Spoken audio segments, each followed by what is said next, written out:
Welcome to Kent Ford Garden TV, a brand new YouTube channel dedicated to home landscape renovation. I'm your host, Kent Ford, and this is the first project of our season. So come on back, we've got lots going on. So you can see that my clients have bought this custom contemporary home in Toronto, and it's absolutely beautiful inside, very well built, but the builder had left some problems with the landscape, starting with this upper deck. You can see that the stairs down have already been removed. They just didn't make sense in relation to the rest of the backyard, particularly the pool. Now the pool, you can see, is a square shape, and we can't move it, but we're going to work around it with some changes. So I'm going to show you some of the things that we're going to do to work with it. So we've got a vinyl pool, but the builder added this gorgeous natural stone coping, and we're going to tie a lot of our hardscape choices, the pavers around it, a raised planter beside it, to tie in with this. And we're also, you can see that the fence is that honey-colored pressure treated, not really the color we want. We're going to paint that out and tie it back into a new shed and overhang in the back, and the whole look is really going to come together. We also inherited this concrete pad for an old shed that's been removed, and the pool equipment has been pulled back. Now what we found out just this morning is the slab is sitting too low in relation to the pool. You always have to remember, a pool is like siting a house. Once you've got the right elevation, it's something you can't change. So we're actually going to bring this up in height so it matches back to the pool, and we're going to have one flush treatment of pavement throughout. Now the shed is going to be a standard 8x8 shed. It's basically going to house the pool mechanical equipment, but it's going to have a really dramatic 12x8 overhang, and that's going to be a place for lounging and dining in the summer months when shade is needed, and really is going to be an active use area for the client. Welcome back to early fall and the completed project. I'm really looking forward to showing you what we accomplished in the back, so let's go take a quick look.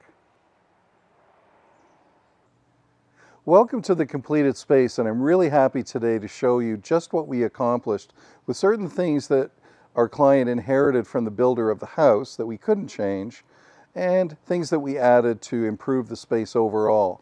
It starts with this cabana. Now my client had the idea, instead of just a pool shed, to have a shed with an overhang. And this overhang provides a weatherproof dining and lounging area that you can see here that really is great all season long. Now, we are limited on space. We had to be very strategic about where our planting was going to go. And in fact, our pool permit required that we had a certain percentage of hard versus soft area. So this opening was very strategic for that. It has as a center point focal point a Cornus chinensis Kusa. That's a Chinese flowering dogwood. Now, it's not flowering now, but it will next June. It'll be covered in star-shaped off-white flowers, really kind of gorgeous. We're at the end of the season now, but just look at the growth on these perennials in one season. We've got all-season flowering Heliopsis, which is also called a fall sunflower, some variegated iris, some hyssop, geranium roseanne, other things that have a long blooming season. But just again, look at the growth in just a few months.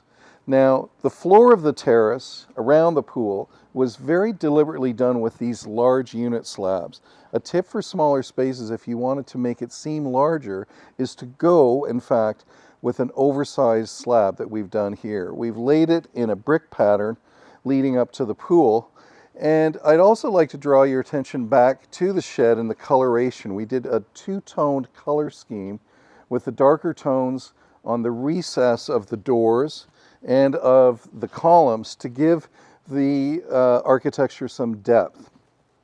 All of the pool mechanical is quietly and safely tucked in here, and it provides an area as we lead into the pool for chaise lounge and some privacy hedging. Now, privacy was very important to my client, and I wanted to avoid what a lot of people usually think of, which is the standard pyramid cedar. The problem with those is they are great looking, but they can attract mosquitoes, which are not a good thing in the summer. So for instant effect, we installed this purple leaf beech, which is Fagus sylvatica purpurea.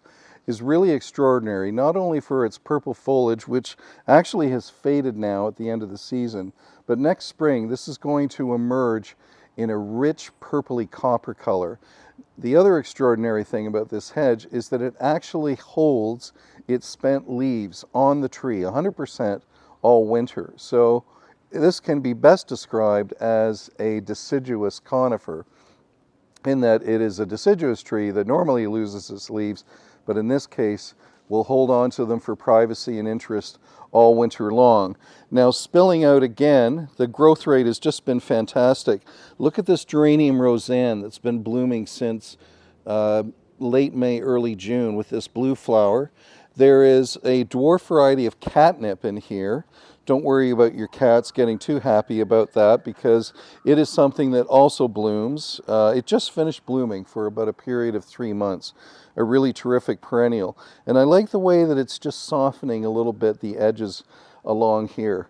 We've got some recessed wall lights. Now these surface lights actually cast a light on the surface of the pavers here, in addition to some uplights and path lights within this planting opening.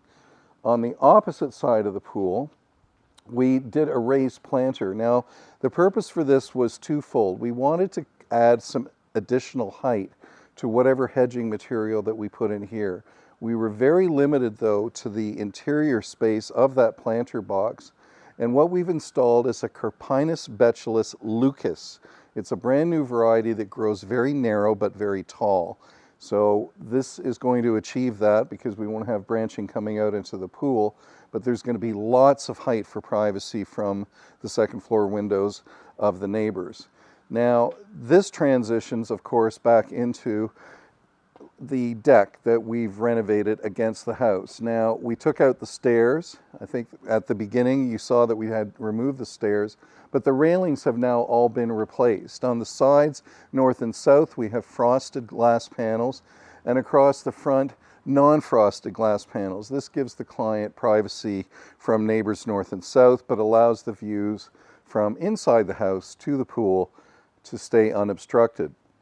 Now, also underneath, on the underside of the deck, there is a very clever membrane system that's been installed to keep any drippage from the deck above coming to a brand new seating area, which is under the deck. That's a lot of unused space before that is now usable space as a lounge area.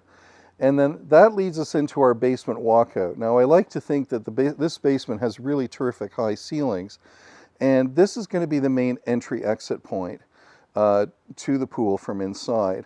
And for code with the city, we were obliged to install these gates.